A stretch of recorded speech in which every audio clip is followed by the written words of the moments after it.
After reaching the all-time high on December 17, above $108,000, the price of Bitcoin was unable to maintain the psychological threshold of $100,000. To tell the truth, it had tried on January 6, but within a day it had immediately fallen back below. The problem is that starting from December 18, the US dollar began to strengthen, and this weakened Bitcoin, given that the price trend of BTC in the medium-long term tends to be inversely correlated to the dollar index. On December 18, suddenly the dollar index broke through the resistance of 108 points, and since then it has risen further, reaching for a brief moment 110 points yesterday.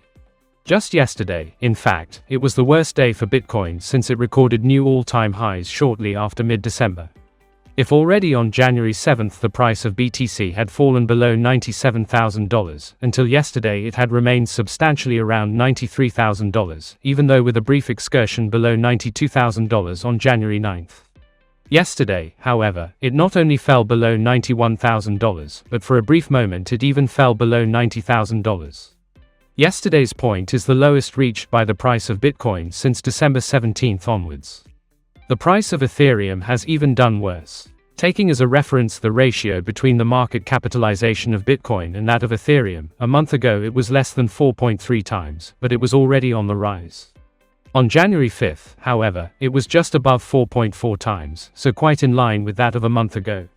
Starting from January 6, however, the trend of Ethereum's price began to underperform significantly compared to Bitcoin, so much so that the ratio between the two market capitalizations rose to 4.7 times already on January 8, when Bitcoin was below $97,000 and Ethereum below $3,400.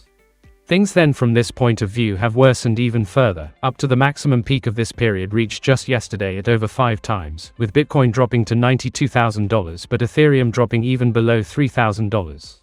Compared to a month ago, the price of Bitcoin is losing 4%, but that of Ethereum is losing 11%. It should be remembered, however, that often during the difficult phases of the crypto markets, altcoins, including Ethereum, underperform Bitcoin. Just consider that in the last 30 days the overall market capitalization of all altcoins combined has dropped from $1,600 to $1,400 billion. Today, however, a wave of optimism seems to have arrived in the bull and bear crypto markets. The price of Bitcoin has returned to $97,000, while that of Ethereum has returned to $3,200.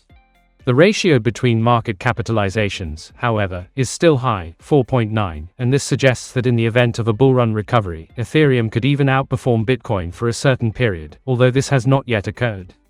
The rebound today seems to be explained only by an advance of optimism regarding what might happen in the crypto markets in the coming days, or in the coming weeks.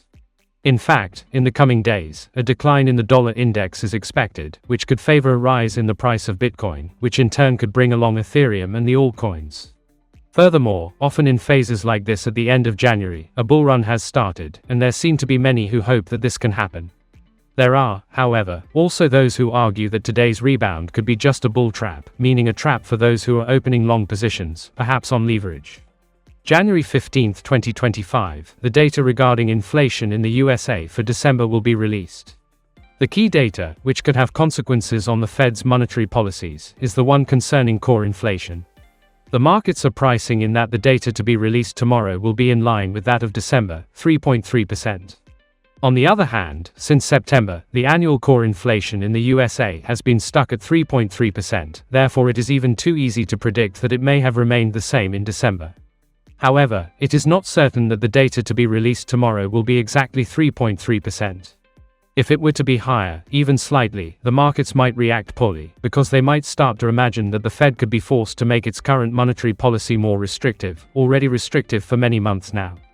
If, on the other hand, after 3 consecutive months of stagnation from this point of view, the December figure were to be in decline, the markets could react well, because at that point it would become more likely that the Fed might make its monetary policy less restrictive.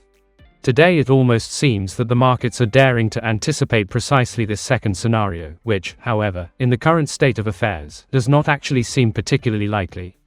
If they were wrong, an important correction could occur tomorrow.